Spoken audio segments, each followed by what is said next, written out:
है India news में। ये दही हांडी के निमंत्रण में राज ठाकरे साहब को मटन हांडी कहां से नजर आ रही? देखिए, सबसे बड़ी बात यह है कि कृष्ण जन्माष्टमी की सभी सभी दर्शकों को बधाई। आप सभी पैनल वालों को बधाई। आज कृष्ण जन्माष्टमी है। कृष्ण जन्माष्टमी हमारे भगवान श्री कृष्ण के बचपन का जो स्वरूप था उसके लिए मनाई जाती है। हम्म।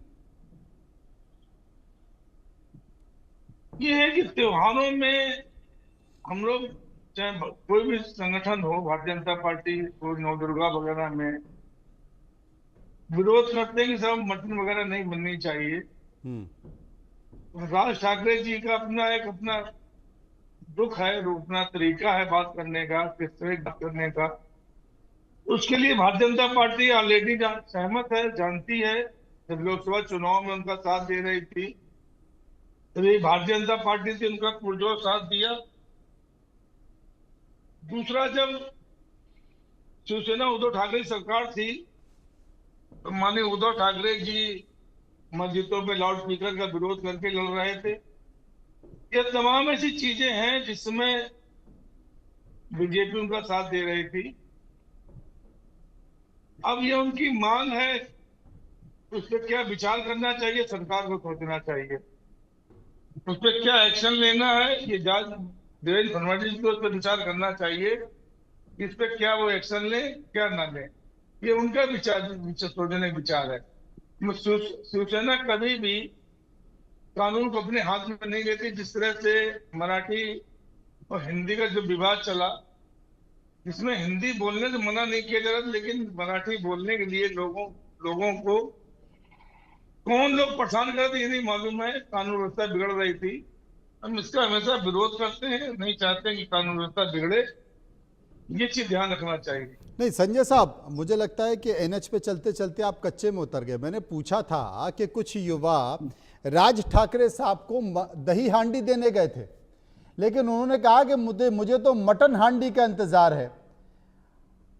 इस पर मैंने पूछा था, मुझे लगता है कि अब आप। ये राज ठाकरे जी बता सकते हैं ना कि मटन हांडी उन्हें क्यों चाहिए। अरे आप मिलकर चुनाव लड़ने वाले हैं साहब, आपकी नहीं नहीं, युति हो मिलकर चुकी है। चुनाव आप लड़ने आप वाले, चुनाव में लेकिन जा रहे हैं मैंने साथ पहले में, जनता आप मैंने दोनों से देखिए मिलकर सवाल पूछेगी। मनोज जी, मैंने पहले एक बात आपसे कही कि चाहे हम कांग्रेस शिवसेना गठबंधन में हो, एनसीपी गठबंधन में हो, चाहे भारतीय जनता पार्टी के साथ पीडीपी हो हम्म। या नीतीश कुमार जी हो या जो भी हो, जो गठबंधन में है, तो गठबंधन के नेता क्या कर रहे हैं उससे हमारा कोई लेना देना नहीं। ये अच्छा बता हमारा दिया। हमारा सिर्फ जो है कि जो भी वो कह रहे हैं कि मटन हांडी चाहिए, क्यों चाहिए, जवाब उसका एमएनएस करता दे सकता है, ये माननीय राज ठाकरे स्वयं दे सकते हैं। उसका जवाब हम नहीं दे सकते। मतलब उसका चुनाव हमारे में जब हमारे सवाल भी पूछे जाएंगे तो बोले भाई इसका जवाब तो वही देंगे, हम नहीं दे पाएंगे, और उसका जवाब वही बिल्कुल देंगे, हम नहीं बिल्कुल दे पाएंगे, लेकिन बिल्कुल चुनाव साथ में लड़ेंगे। बिल्कुल भाई। भाई हमारे विचारधारा, हमारा कोई उनके संगठन में थोड़ा जुड़ जाते हैं, विचारधारा में थोड़े मिल जाती है। हाँ, महाराष्ट्र की जनता के लिए जैसे भारतीय जनता पार्टी के पास हमारे संगठन है, हम्म। वो संगठन, जैसे आप मान लीजिए, आप आज एक नाथ शिंदे हैं, अजीत दादा पवार हैं। अजीत दादा पवार के लिए कल तक भारतीय जनता पार्टी चक्की पिसवा रही थी। चक्की पीसी। माननीय मोदी जी कहते 70,000 करोड़ घोटालाबाज है ये, सिंचाई विभाग घोटाला किया इन्होंने, 2,000 करोड़ उससे ज्यादा की संपत्ति दर्ज थी। तब इनको आपत्ति थी, लेकिन आज इनके साथ में आ गए तो कोई आपत्ति है। अब यही कहते साहब, वो तो कानूनी दांव पेच है, कानून समझे, कानून देखे इस चीज को, उसमें हम क्या कर सकते हैं।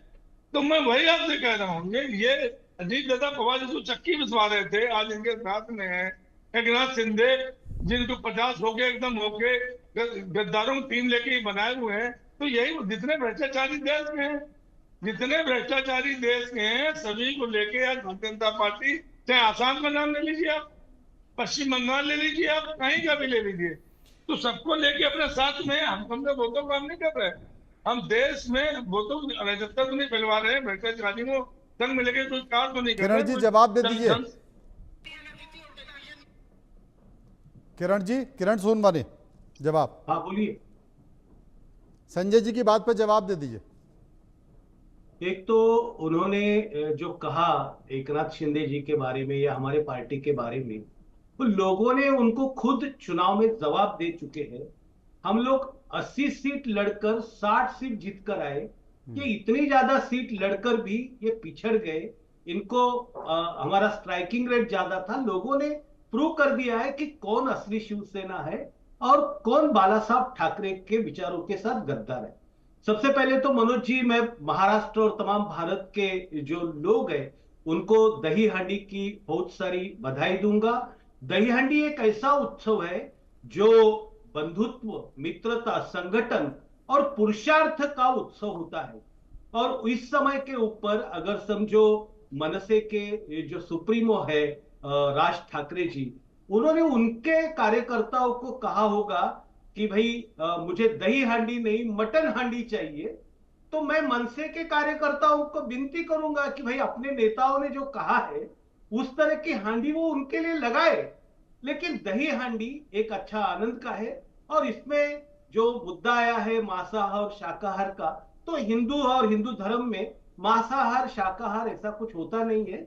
हिंदू धर्म में दोनों भी आहार जो है वो जायज माने गए हैं। अनेक हिंदुओं की देवता जो है जिसके लिए मांस मच्छी मटन का चढ़ावा चढ़ाया जाता है, अलग जगह पर यानी गोहत्ती में देखो तो वहां पे की जाता है, वो अभी का मुद्दा नहीं है। लेकिन अगर अपने सुप्रीमो मनसे के सुप्रीमो ने कहा है, तो मैं मनसे के कार्यकर्ताओं को विनती करूंगा कि उस तरह की हांडी वो लगाए और वो राज ठाकरे को बुलाए और वो फोड़े हांडी। ये बड़ी बढ़िया बात कही। समीर बाकरे साहब मेरे साथ मौजूद हैं। समीर साहब, आपने ब्रजमोहन श्रीवास्तव जी को भी सुना, आपने संजय द्विवेदी साहब को भी सुना। उन्होंने कहा दही हांडी राज ठाकरे जाने, उनकी अपनी मर्जी है, वो क्या कहते हैं इससे हमारा कोई लेना देना नहीं है। इसके साथ साथ महाराष्ट्र की सड़कों पर हिंदी और मराठी को लेकर जो हो रहा है, तो सरकार क्या कर रही है?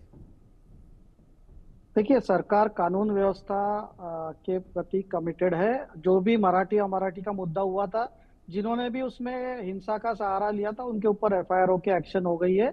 और अगर कोई इस तरीके की कानून की व्यवस्था बिगाड़ने की कोशिश करेगा महाराष्ट्र में, तो हमारे देवेंद्र जी बड़े सख्त गृह मंत्री है और मुख्यमंत्री भी वैसे ही एडमिनिस्ट्रेटिव वाले हैं वो। तो अगर कोई भी कोशिश भी करेगा तो उसको इससे सख्त की सजा मिलेगी और law will take its own course. लेकिन मैं संजय भाई को सुन रहा था और उनको मैं पूछना चाहता हूँ, चलिए आप राज ठाकरे जी क्या कह रहे हैं उस पर मत बताइए।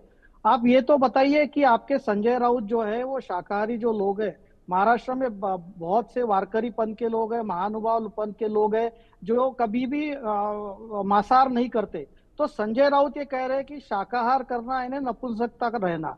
तो संजय भाई को मैं पूछना चाहता हूँ कि क्या वो संजय राउत जी के अपने इस विभत्स स्टेटमेंट से सहमत है? तो इस तरीके की राजनीति, देखिए मनोज जी, मुझे तो दुष्यंत कुमार की वो कविता याद आती है कि तुम्हारे पाँव के नीचे कोई जमीन नहीं है, कमाल की बात है फिर भी तुम्हें यकीन नहीं है। तो इनकी स्थिति तो वो हो चुकी है।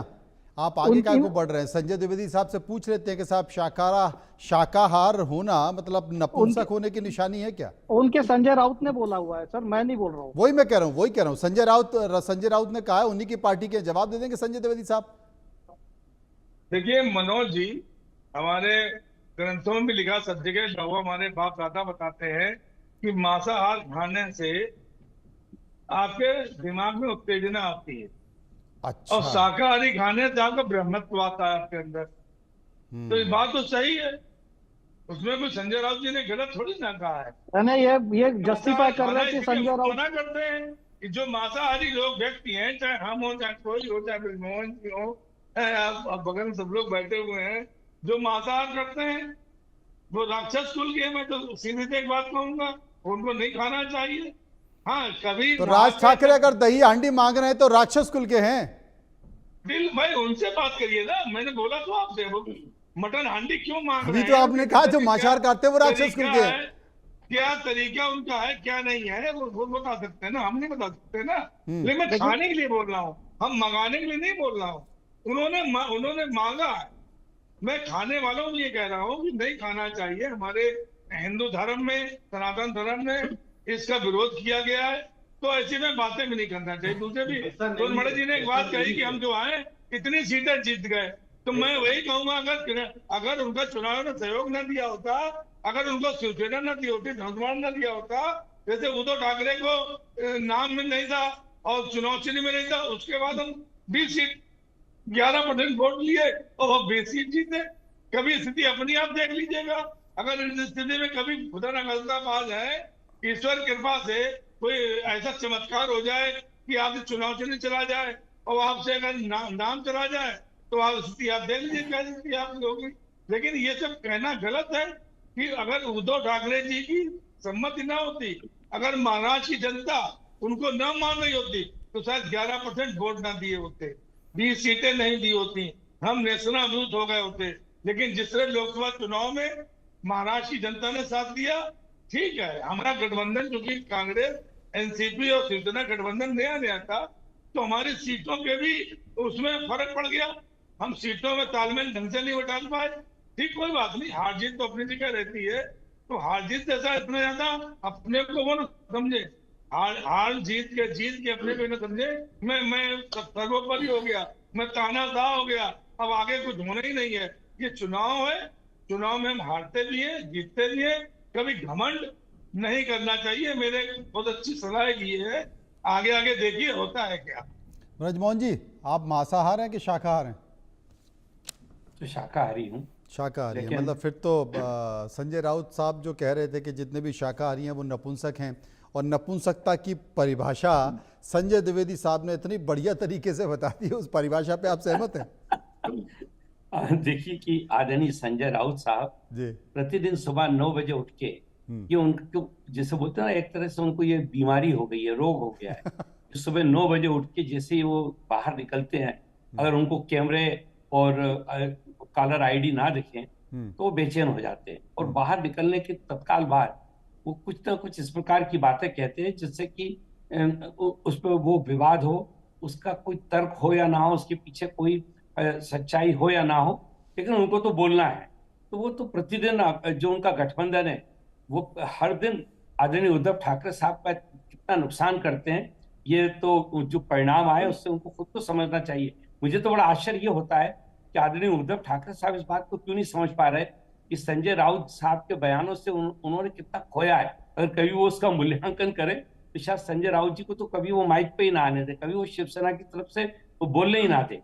ये जो मुद्दे हैं, देखिए कि जो धर्म से जुड़े हुए मुद्दे हैं, चाहे वो धार्मिक भावनाएं किसी भी धर्म की हो, उस पर जो राजनीति करने वाले लोग हैं उनको हमेशा अपनी बात कहने से बचना चाहिए, क्योंकि हर एक के अपने अपने सोच है, हर एक का अपना एक उन धार्मिक भावनाओं को लेके हर एक का अपना एक उस पर विश्वास होता है।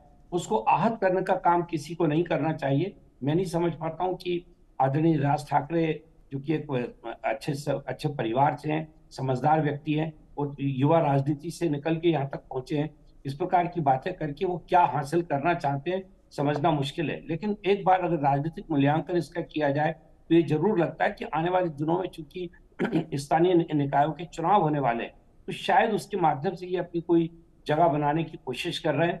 और मुझे ऐसा लगता है कि महाराष्ट्र की जनता ने जिस प्रकार से हमारे गठबंधन को एक पूरे विश्वास के साथ भारी बहुमत दिया है, और उसी के चलते आदरणीय देवेंद्र फडणवीस साहब, अजीतदादा पवार और शिंदे साहब महाराष्ट्र में लगातार लोगों के बीच में हैं और लोगों की सेवा कर रहे हैं सरकार के माध्यम से। तो मुझे नहीं लगता कि वहां पर अभी किसी भी दूसरी राजनीतिक दल को वहां पर किसी प्रकार का कोई जन समर्थन किसी भी तरह से मिल पाएगा, क्योंकि हमारी सरकार और हमारी सरकार के जितने भी मंत्री है वो बहुत ही प्रभावशाली तरीके से जनता के बीच में वो लगातार उनके लिए काम कर रहे हैं। तो ये लोग अपनी जमीन तलाश रहे हैं, और इसीलिए इस प्रकार के बिल्कुल जिसका कोई अर्थ नहीं है, मतलब बेमेल बेअर्थ मुद्दों पे ये चर्चा कर रहे हैं, और ये इसका जवाब इनको आने वाले दिनों में भी मिल जाएगा। नगरीय निकाय में आप देख लीजिएगा, इनके गठबंधन के की बहुत बुरी तरह से पराजय होना है। फिर से हम लोगों को जनता का फिर आशीर्वाद मिलेगा, इसका मुझको पूरा विश्वास है। किरण सोनमणि जी, आपकी राय? देखिए, ये जो